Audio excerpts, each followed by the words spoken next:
जैसे ही मैंने उसे अपने पास बैठने को कहा, उसकी आंखों में एक अजीब सी चमक दिखाई देने लगी। भाभी, बस सारा दिन बहुत बोर हो जाता हूँ।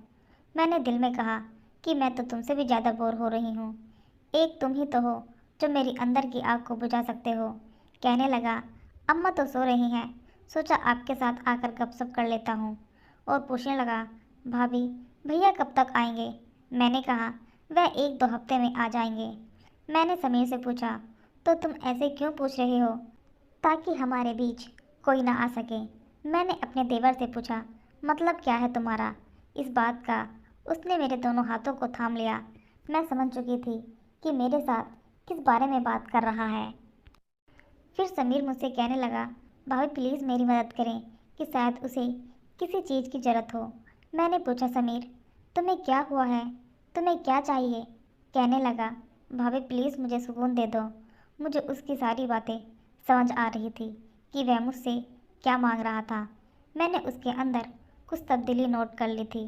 मैं उसकी हरकतें देख रही थी। मैंने उससे वादा किया कि यह बात सिर्फ तुम्हारे और मेरे दिल में रहेंगी। तुम्हारे भाई को इस बारे में पता नहीं चलेगा, वरना वह मुझे तलाक दे देंगे। उसने मेरे साथ वादा कर लिया। अब वह मेरे और भी करीब आ गया और बोला, भाभी मुझे यह गंदी फिल्में देखने की लत लग गई है। ना चाहकर भी अपनी इस आदत को छुड़ा नहीं पा रहा हूँ। प्लीज़ आप मेरी इस आदत को छुड़ाने में मदद करें।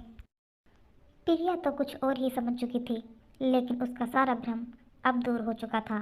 प्रिया अब उदास हो गई थी कि उसे जिस्म सुख कभी नहीं मिलेगा, लेकिन उसने अपने देवर की उस गंदी आदत को छुड़ाने में मदद की और कुछ ही दिनों में उसने वह आदत छोड़ दी थी। एक दिन पता चला कि घर लौटते वक्त उसके पति की मौत हो गई। यह सुनकर तो प्रिया की जैसे दुनिया ही खत्म हो गई।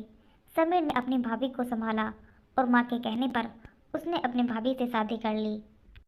समीर ने प्रिया को हर तरह का सुख दिया और दोनों एक दूसरे के साथ बहुत